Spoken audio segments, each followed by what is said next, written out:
Hello and welcome to the Covert Nerd Podcast. Today we'll be talking about focusing on the things we have in common, then a wrestling podcast I know you will love. Lastly, we'll take a look at a comic book that takes a dark twist on the biblical flood. So let's get started.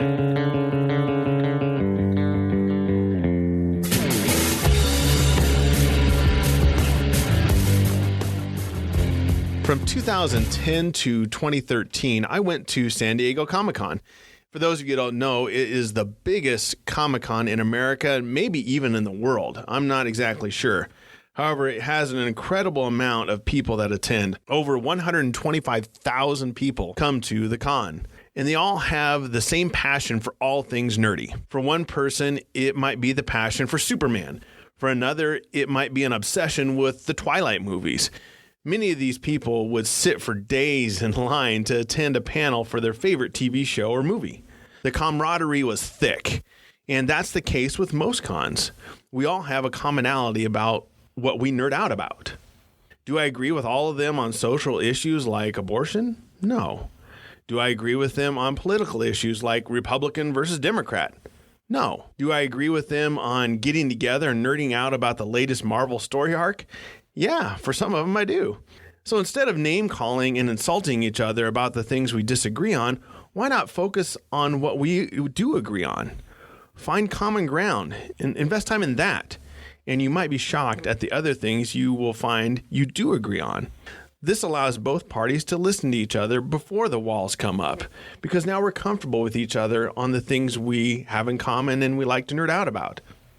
In today's era of polarization, we seem to spend more time focusing on things we disagree on. It might just be one little thing instead of the things we have in common. So much so that we won't even spend holidays like Thanksgiving together because of those things we disagree about. Over at Not Your Pastor's podcast, they were talking about Christians being divisive about their political views. So much so that members wouldn't associate with each other. Now, you would think out of all the people, Christians could unite regardless of political views. I'm sure I interact with many people who don't have the same worldview as I do, not just at cons. I'm sure you do too.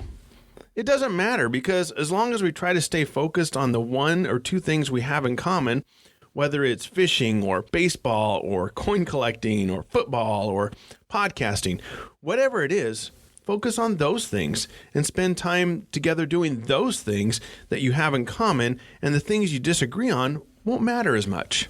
Talk about the things you have in common. Tell stories about the things you have in common. Expound on what you have in common and nerd it up.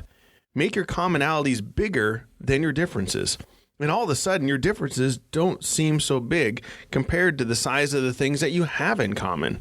The impact you can have on other people when you have a common focus can be huge. Use the nerdy things you like to unite instead of divide each other. For example, maybe as a kid you collected Masters of the Universe figures. Talk about that. Talk about the figures you had. Maybe the other person likes the same figures you had when you were a kid. Maybe they had some of the same accessories you did, like Castle Grayskull or Snake Mountain.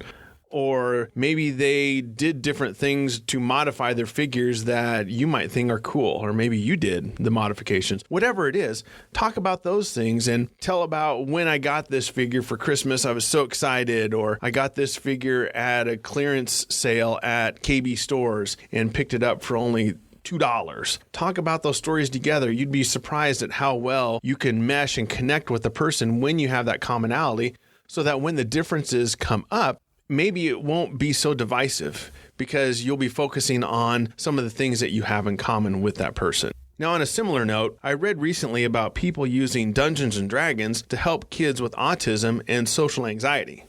People living with autism spectrum disorder experience challenges with communication, social interaction, and sometimes they display restrictive and repetitive behavior. Organizations like Game to Grow use tabletop role-playing games to help teens, adolescents, and emerging adults become more confident, creative, and socially capable. The inherent benefits of tabletop role-playing games are numerous and become even more beneficial if intentionally facilitated by a professional. The games encourage communication and team building in a fun, safe environment.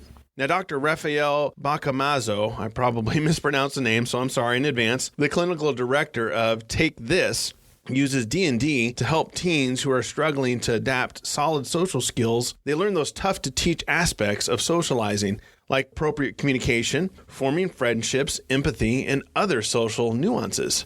As you can see, Unity in something like tabletop gaming like D&D is being used to help those people in difficult places. In this situation, it helps others relax, open up about what they're struggling with. In the process, they inadvertently learn new skills. I'll include links to the Game to Grow organization and the Take This group in the show notes. So please go to covertnerd.net to find out exactly what they're doing. You can see some of the pictures, read about some of the gaming setups that they have, and maybe participate in what they're doing in your local community.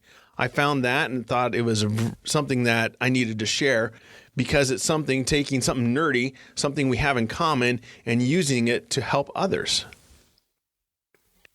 Now it's time to do some podcast recommending. If you like wrestling in the 80s and 90s like I did, you'll love the podcast Something to Wrestle with Bruce Pritchard. It's hosted by Bruce Pritchard, also known as Brother Love in the WWF back in the late 80s, early 90s, and superfan Conrad Thompson. As I mentioned, I was a big WWF fan from about 87 to 93. It's a great podcast because you can revisit those old storylines if that's the time frame you liked. Now, I should preface, Bruce Pritchard was involved from, I believe, 87, so after WrestleMania 3, and was off and on with WWF until I think 2003 or 2004. So he covers a pretty big broad span of time, not just the time I'm talking about. So if you watched wrestling from the late 80s to early 2000s, he has some firsthand accounts of what was going on behind the scenes. And he's a fantastic storyteller. His impersonations of Vince McMahon are priceless. That's almost worth listening to the podcast alone to hear him do his impersonation of Vince McMahon. The popularity of this podcast has skyrocketed so much. They have hundreds of thousands of downloads per episode. I highly recommend it for any wrestling fan. They highlight wrestlers. They highlight some of the pay-per-views. They highlight some time frames.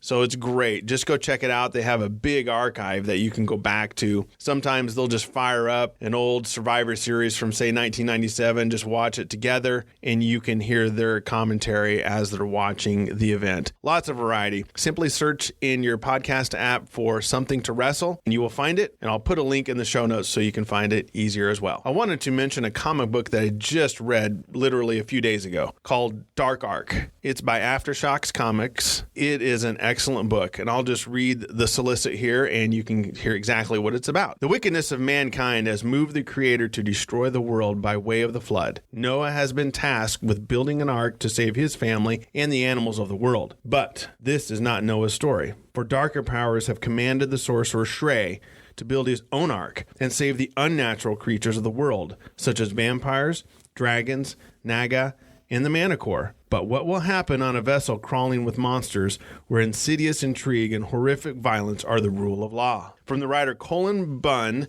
who did X-Men Blue, Deadpool, and Venom, and artist Juan Doe, American Monster, World Reader, comes a sinister tale of biblical proportions that had to be told at Aftershocks Comics. Like I said, I've read issues 1 through 5. 5 is what they're up to as of this recording, and I think the concept is fantastic.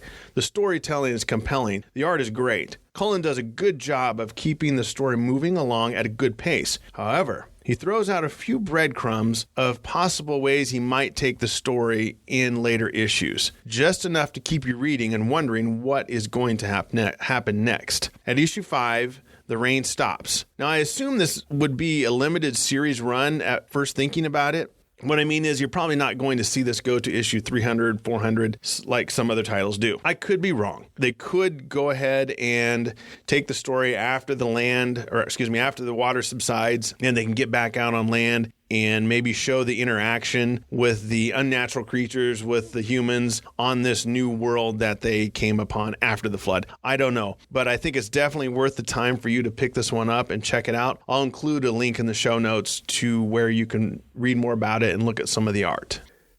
It's shout out time. If you'd like a shout out on this podcast, I'd be more than glad to do a shout out for you. Simply engage me on Twitter or Instagram. I'm on those two primarily, but I do have a Facebook page.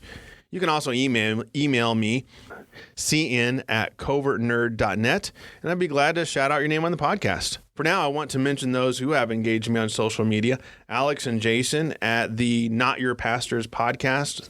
Also, Jamie and Bree at the podcast called That One Time I Was Abducted by Aliens. Excellent podcast. Check them out. The Green Door podcast is a Tolkien podcast. I've had some interaction with those folks. And then Steven and SP at the Better Podcasting podcast. Thanks, guys. If you want to get a shout out on the podcast, hit me up on social media or send me an email. Now, I still am giving out a free Nate Hamill print to the first person who messages me on Twitter or Instagram. Simply message me the phrase Nate Hamill art, and I'll send it out to you. You do need to be 18 to get this, though, but I only have one. So the first person that does that gets the art. So thank you for listening. Simply go to covertnerd.net to find out how you can subscribe on Apple or Android devices and find out how you can contact me there as well. All my social media links are there. I have a SpeakPipe link if you want to send me an Audible message. That would be great too. Or you can email me, whatever you would like to do. So again, thanks for listening, and we'll see you next time.